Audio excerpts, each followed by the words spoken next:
کیا یہ بات صحیح کہ پرندے پالنے سے جو آفت آتی ہے وہ لوگوں میں مشہور ہے, ایک سطر پڑھ کے میں سمجھ جاتا ہوں کیا پوچھا ہے. لوگوں میں یہ مشہور ہے کہ ہم جب جانور پالتے ہیں تو جو بلائیں آتی ہیں وہ جانور اپنے اوپر لے لیتے ہیں. یہ غلط ہے, اس کی کوئی حقیقت نہیں ہے. بلی مری بھی پڑی ہو, کہتے ہیں شکر ہے آج ابا مرنے والے تھے لیکن اس کے بدلے میں کون مر گئی؟ بلی مر گئی. تو ایسی بات نہیں ہے. البتہ جانور پالنے سے جو آپ اس کو کھلائیں گے پلائیں گے اس کا ثواب آپ کو ملے گا, اس لیے جانور پالنا چاہیے. لیکن کون سے جانور؟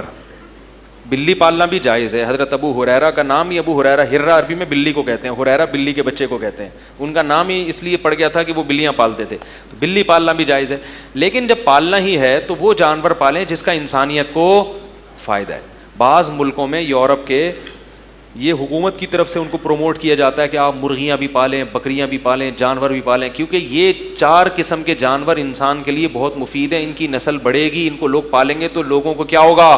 فائدہ. اونٹ, گائے, بکری اور دمبا, اور مرغیاں بھی ہیں, تو یہ پالا کریں. اس میں اللہ نے بہت برکت رکھی ہے. پیغمبروں کی سنت بھی ہے بکریاں چرانا. تو بکری پالیں, اس کا دودھ پئیں, دمبی پالیں, اس کا دودھ پئیں, اس سے بچے پیدا ہوں گے, وہ بڑے ہوں گے, گوشت کھائیں یا بیچیں.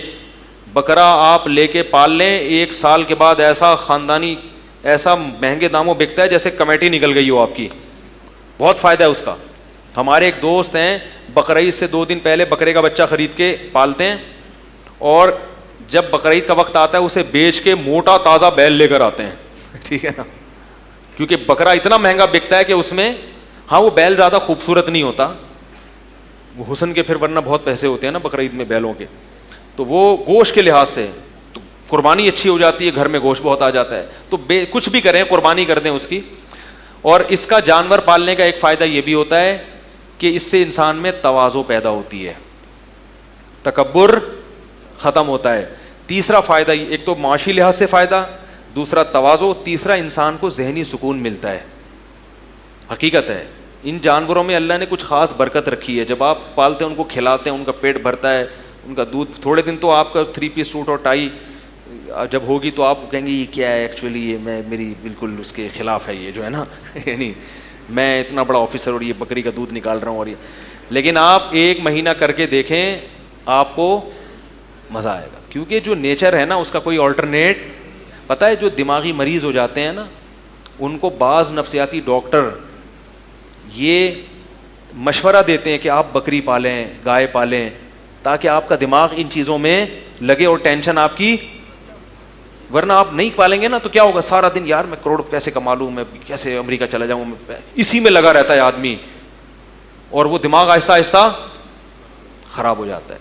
تو ذہنی سکون بھی ملتا ہے. پھر بھی کوئی فرض واجب نہیں ہے. بعض لوگوں کو بالکل بھی شوق نہیں ہوتا, وہ بکری آفت بن جاتی ہے ان کے لیے. ٹھیک ہے, تھوڑا سا خود بھی شوق ہونا چاہیے. نہیں ہے تو پیدا کریں, پھر بھی نہیں پیدا ہو رہا تو رہنے دیں, کوئی فرض واجب نہیں ہے. ایسا نہ ہو کہ لا کے گھر میں لان میں, اور کوئی جگہ بھی ہونی چاہیے اس کے لیے نا, چھت پہ رکھیں. ایسا نہ ہو کہ گھر میں جو ہے نا بیٹھک میں لا کے بھینس کھڑی کر دیں تو گھر والوں سے پھڈے ہو رہے ہیں آپ کے. کوئی جگہ بھی ہونی چاہیے کچی, نہیں ہے تو چھت پہ مٹی ڈال کے بھی کچی جگہ بن جاتی ہے, وہاں بھی پالے جا سکتے ہیں.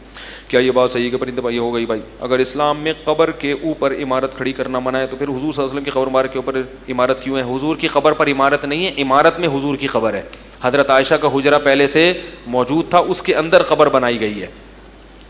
اور پھر اگر اس کے اوپر عمارت بنائی بھی گئی ہے تو وہ غلط ہے, ہم اس کے جواز کے قائل نہیں ہیں. لیکن چونکہ اس کے گرانے میں بہت بڑا فتنہ ہے, بعض کام یعنی غلط ہوتے ہیں مگر ان کو صحیح کرنے کی کوشش اس سے بھی زیادہ غلط ہوتی ہے. بہت بڑا فتنہ ہے اس کو گرانے میں, کیونکہ وہ یہ سمجھا جائے گا کہ نبی کی توہین ہو رہی ہے. تو اس کو علماء نے سب نے پوری دنیا میں فتویٰ دیا, اس کو اب چھیڑا نہ جائے, اس پہ مزید عمارت نہ بنائی جائے, بس جتنا ہے اس کو مزید چھیڑا نہ جائے. اس پہ شاہ فہد کے دور میں پوری دنیا کے علماء جمع ہوئے تھے, تو ان سب کا یہ متفقہ فتویٰ تھا کہ اس کو چھیڑنے کی اجازت نہیں ہے. کیونکہ جیسے بیت اللہ کی تعمیر جو تھی نا وہ تو حتیم تک ہے, لیکن آپ صلی اللہ علیہ وسلم نے فرمایا کہ اگر میں گرا کے تعمیر کروں گا تو اس سے عرب میں کیا ہو جائے گا, فتنہ. تو جیسے ایسے نٹ, تو بعض چیزیں فتنے کے خوف سے بھی ان کو باقی رکھا جاتا ہے.